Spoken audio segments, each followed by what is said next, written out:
Hello friends, welcome to my channel. তো আমার চ্যানেলে সবাইকে স্বাগতম। তো আজকে আমি রেসিপি এনেছি মুরগির মাংসের সঙ্গে খাসির চর্বি। তো দেখো বন্ধুরা, সব কিন্তু কেটে রেখে তোমাদেরকে প্রথমেই দেখালাম। তো এরপরে আলুটা ভাজছি। তো ওখানে আলু ধুয়ে আদা রসুন সুন্দরভাবে বেটে খাসির চর্বি সব দেখানো হলো। তো আলুটাকে নুন হলুদ দিয়ে সুন্দরভাবে লাল লাল করে ভেজে নেবে। তো ভেজে নেওয়ার পর তো দেখো সুন্দরভাবে ভেজে নেবে, দিয়ে তারপরে একটু তেল দেবে। তো তেল যে যেমন খায়, তো আমাদের তেল ততটা বেশি খাই না, তাই একটু অল্প করেই দিলাম। তো এরপর দেওয়ার পর তো দেখো দিলাম চিনি। তো চিনির পর দিলাম পেঁয়াজ তেজপাতা, একটু ভেজে আসার পর দিলাম টমেটো। তো দেখো আমার মেয়েটা আঁচ কেটেছে বলে একটু জলও রয়ে গেছে। তো তাও দেখো ঢাকা দিয়ে করছি, যাতে টক করে পেঁয়াজটা খড়ে যায়, টমেটোটাও গলে যায়। তো সুন্দরভাবে টমেটোটা গলে যাবার পর তো এরপরে আমি দিয়ে দেব জিরে ধনে গুঁড়ো, তার উপরে দিলাম হলুদ, আর তার উপরে দিলাম কাশ্মীরি লঙ্কা গুঁড়ো। তো তারপরে এটাকে সুন্দর করে জল দিয়ে করে সুন্দরভাবে দিয়ে দিলাম। তো দেখো এবারে দিয়ে দেবো ভালো করে আদা রসুন ভালো করে ছড়িয়ে মশলাটা দিয়ে দিলাম। তো দেখো বন্ধুরা, এটা তার মধ্যে ধনে পাতাও দিয়ে দিলাম।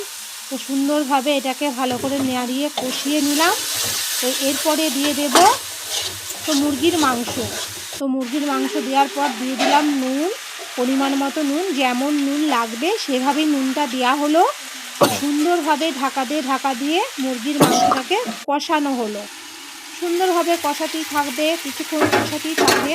তো দেখো যত কষাতে থাকবে তত মুরগির মাংসটা কিন্তু টেস্টি হবে, সুন্দর খেতে লাগবে।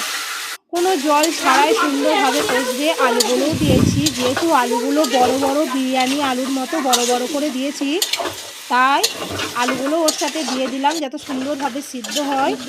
দেখো এরকম করে কষাতে পর জল দিয়ে দিলাম।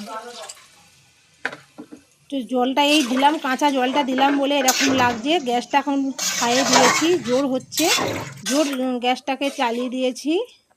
এরপর দিয়ে দেবো খাসির চর্বি। তো মুরগির মাংসের সাথে খাসির চর্বি দিয়ে কে কে খেতে ভালোবাসো বন্ধুরা, অবশ্যই কমেন্ট করে জানিও।